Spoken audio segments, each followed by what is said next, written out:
ഇത് ഇന്നലത്തെ ഈവനിങ് വ്ളോഗാണ്. ഞങ്ങൾ മാർക്കറ്റിൽ പോവുകയാണ്. നമ്മൾ നാട്ടിൽ പോകുന്ന ആ ഒരു ചന്തയിലൊക്കെ പോവില്ലേ, അങ്ങനത്തെ ഫീലൊന്നുമല്ല. എല്ലാം ഓർഗനൈസ് ചെയ്ത് സെറ്റ് ചെയ്ത് വെച്ചേക്കുന്ന പോലെ. അങ്ങനെ ഫിഷ് മാർക്കറ്റിൽ പോയി ആദ്യം. ഞാൻ ഇവിടെ വന്നതിന് ശേഷം ഇങ്ങനെ പലതരം മീനൊക്കെ കാണുന്നത്, കണ്ടിട്ടില്ലാത്ത പലതും. അങ്ങനെ ഞങ്ങൾക്ക് ആവശ്യമുള്ള മീനൊക്കെ മേടിച്ചു. പിന്നെ തൊട്ടപ്പുറത്ത് തന്നെ പച്ചക്കറി വെജിറ്റബിൾ മാർക്കറ്റിൽ പോയി. അവിടുന്ന് പിന്നെ ആവശ്യമുള്ളതൊക്കെ മേടിച്ചു.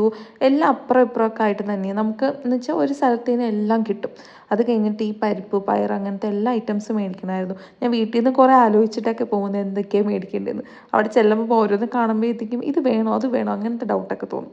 പിന്നെ ഇതെല്ലാം മേടിച്ച് നമ്മൾ സ്ഥിരം സ്പോട്ടായ ചായക്കടയിൽ പോകും. അവിടെ പോയി ഒരു 5 മിനിറ്റ് ഇരുന്നില്ലെങ്കിൽ ഒരു സുഖക്കേടാണ്. നമ്മൾ വേറൊന്നിനും അല്ലായിരിക്കും, ചായ കുടിക്കാനാണ് പോകുന്നത്. പക്ഷെ അവിടെ പോയി ഒരു 5 മിനിറ്റൊക്കെ ഇരിക്കുമ്പോൾ ഒരു സുഖം. പിന്നെ അവിടുത്തെ പുതിയ മെനു ആട്ടോ. മെനു തന്നിട്ട് നമ്മൾ ചുമ്മാ അവിടെ അങ്ങനെ ചോദിക്കുക, ഇതിലുള്ള എല്ലാം അവിടെ ഉണ്ടോ എന്നൊക്കെ ചോദിച്ച് ചുമ്മാ അങ്ങോട്ടും ഇങ്ങോട്ടൊക്കെ എന്തെങ്കിലുമൊക്കെ സംസാരിച്ചുകൊണ്ടിരിക്കുന്നതാണ്. പിന്നെ ഈ ചായ കുടിക്കുന്നവർക്കൊരു കമ്പനിയായിട്ട് ഞാൻ ആ സൈഡിൽ പോയിരിക്കുന്നത്. ഞാൻ ചായ കുടിക്കില്ലല്ലോ. പിന്നെ ഇതൊക്കെ കഴിഞ്ഞ് ഞങ്ങൾ വീട്ടിൽ പോയി.